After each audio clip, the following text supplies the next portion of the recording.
237 consecutive weeks as world number one. Roger Federer held the number one spot for 237 straight weeks from 2004 to 2008. That's over 4.5 years of not budging from the spot. This was dominance at its most sustained form. To put that into perspective, if you became world number one today, you'd have to hold off everyone else for nearly 5 full years without slipping up once. Most players only hold the top spot for a few weeks, if ever. But from 2014 to 2016, Djokovic was in a league of his own. He won 11 Masters titles, reached almost every Slam final, and a lot of people thought he'd simply cruise past Roger's streak. His form was so phenomenal that opponents started expecting to lose against him before the match even began. Djokovic owned the top spot for 122 straight weeks by mid-2016, and there really was no one who could challenge him. But then things took a drastic turn. I'm talking about the 2016 Wimbledon shocker. He was defeated by Sam Querrey in the third round. Everyone was shocked. Not even Djokovic himself saw it coming. Injuries and burnouts followed, and the streak fizzled out. Had he not hit that wall, he was in a great position to break Roger's streak. But Federer's record still stands tall, and it just shows how insanely consistent you'll have to be to chase down such a massive milestone. 24 Grand Slam titles. If there's a player who redefined dominance in women's tennis, it has to be Serena Williams. By 2017, she had bagged 23 Slam singles titles, just one behind Margaret Court's long-standing record of 24. And this is where it gets wild. After coming back from giving birth, Serena reached 4 Grand Slam finals. That's 4 more chances to just tie the record. She faced Angelique Kerber at Wimbledon 2018, but lost in straight sets. Then came the infamous final against Naomi Osaka at the 2018 US Open. She was blown off the court by Simona Halep at Wimbledon 2019, and she lost to Bianca Andreescu in the 2019 US Open, where the teenager stole the show. She was so close. 4 finals, and she just had to convert one of them to equal the record. But she couldn't. Nerves, pressure, and tough opponents denied her each time. The closer she got to equaling the record, the burden became heavier. And it doesn't matter how legendary of a player you are, nerves and pressure can still get the better of you sometimes. It's not just that Serena couldn't break the record. What hurts the most is how close she came. The Calendar Slam. There's only one man in the Open era who has completed the Calendar Grand Slam, and it was Rod Laver in 1969. He won the Australian Open, French Open, Wimbledon, and the US Open all in the same year. And here's the kicker. He actually did it twice, having already completed it in 1962. And this was in the age of wooden rackets, no tie breaks, and travel that wasn't nearly as global. Novak Djokovic is the player who came close to it in 2021. He came storming through the tennis world and won the Australian Open, defeated Nadal at Roland Garros, and won Wimbledon. One match was all that was remaining. The US Open final against Daniil Medvedev. The entire tennis world tuned in for that match. Novak wasn't just playing for the record or the glory. He was carrying the pressure of an entire sport. But when the pressure is that high, even the best can fold. Medvedev, on the other hand, played completely free. He delivered a flawless, fast-paced performance. Djokovic looked tight, drained, and emotional. His dream ended in straight sets. One match. Just one win, and a record that was untouched for over 50 years was almost his. This shows how tough it is to win all 4 majors in a single year, and to do it twice? That's outrageous. 5 straight Wimbledon titles. Borg's 5 consecutive Wimbledon titles from 1976 to 1980 seemed untouchable. It was grass dominance at its finest. But then came Roger Federer, the king of grass himself. What seemed untouchable was actually finally achieved by Roger. He won 5 Wimbledon titles in a row from 2003 to 2007, but even Roger couldn't break this record. He came really close when he made it to the final in 2008. Just one win, and the record was his with 6 titles in a row. Who was in his way to prevent it from happening? Rafael Nadal. and what followed was arguably the greatest match in tennis history. Nadal won the first 2 sets, but Federer stormed to take the next 2 in tie breaks. The 5th set dragged into the dark. Both of them could hardly see the ball, but they kept on going. Nadal finally won 9-7, and Federer's shot at making history ended in shadows.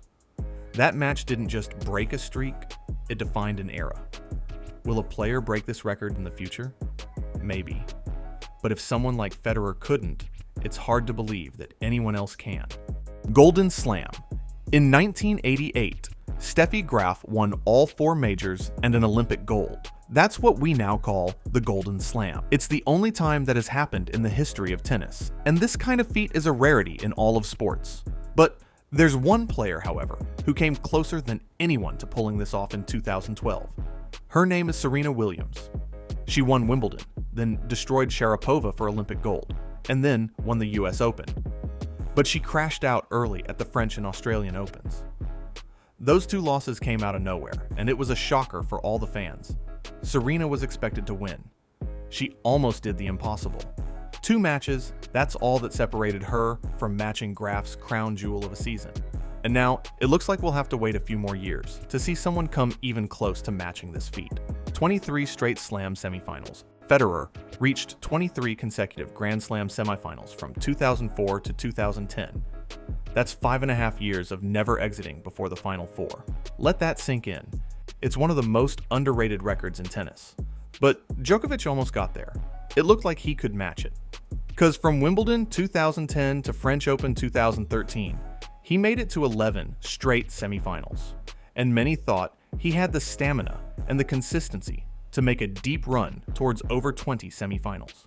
But to everyone's shock, a quarterfinal loss to Del Potro in 2013, Wimbledon ended that dream. Federer's ability to deliver slam after slam, week after week, is still unmatched. The longest match in tennis. The 2010 Isner versus Mahut match was pure madness. It lasted for 11 hours and 5 minutes, and it's the longest match in the history of the sport. People went to work, came back home, and that match was still going on. In 2018, Isner nearly found himself in a sequel. His match against Kevin Anderson in Wimbledon semis went on for 6 hours and 36 minutes. The final set dragged to 26-24. Had it gone for another couple of hours, and honestly it looked like it could have, the record might have fallen. But after that match, Wimbledon had to change the rules. Which means that marathon run? Yeah, that record's going nowhere. It's locked in forever. A 46th win start to the season in 2011. Djokovic went on a tear. He won 41 straight matches to start his season. He defeated everyone who stood in his way, even the likes of Federer, Nadal, and Murray. He entered the French Open semifinal with the whole world asking, is anyone gonna stop this guy? Federer answered the call. In a 4-set thriller, Roger ended Novak's streak at 41. He was just shy of Guillermo Vila's record of 46 straight wins. Had he reached the final, odds are that he would have won it, and then Wimbledon after that too. We were just 5 wins away from the longest streak in tennis. So close yet so far. Monica Seals's lost legacy. She's the one who almost redefined the Slam record. By the age of 19, she had already won 8 Grand Slam titles. She was dominating the women's tour and was regularly beating Graf. She looked destined to reach more than 20 Slam wins. But then in 1993, tragedy struck. A fan stabbed her during a match in Hamburg. Everyone thought her career was over. Celeste was out of action for more than 2 years. She did make a comeback after such a long time away, but she was never quite the same. Had that incident never happened, many believe Graf wouldn't have reached 22 slams. It was Seals who was destined for glory, and she might have ended up as the real GOAT. This isn't really a record almost broken, but it's a record that was never truly allowed to form. Murray's Slam final losses. He's the guy who almost shifted the Big Three era. Andy Murray made it to 11 Grand Slam finals, but only won 3 out of those. He lost 5 finals to Djokovic and 3 to Nadal. Imagine if he had won just 3 or 4 more finals. That shifts the entire narrative. You get what I'm talking about? Maybe Djokovic has fewer slams because of that. Murray was right at that level. There's no doubt about that. He had the fitness, the drive, and the brilliance. But standing in his way was timing, injuries, and three of the greatest players this sport has ever seen. That's brutal. The guy was just 3 or 4 matches away from completely changing the history of tennis, but it was never meant to be. 14 French Open titles. Rafael Nadal's record at Roland Garros is so absurd that it reads like fiction. 14 titles and just 3 losses. It's safe to say that he's the undisputed king of clay. But one of those rare losses came in 2021, and it nearly derailed his entire legacy there. In the semifinal that year, he faced another phenomenon named Novak Djokovic. Obviously, Rafa was the favorite heading into the match. He'd already won 13 titles on that court, after all. But in an absolute war that lasted for over 4 hours, Djokovic played out of his mind. Nadal actually took the first set, but then suddenly, Novak flipped a switch. The rallies got longer, the angles got sharper, and it was one of those rare moments where Rafa looked human. It was one of the greatest matches ever. But Nadal fell in 4 sets. Had Rafa won that game, it's almost a surety that he would have crushed Tsitsipas in the final and claimed the 14th title earlier. Instead, he had to wait till 2022 to reclaim the throne. Just 1 loss, but it almost cracked the most unbreakable streak in tennis. If you enjoyed this one, subscribe to the channel, because I'll be posting a lot here. Until next time.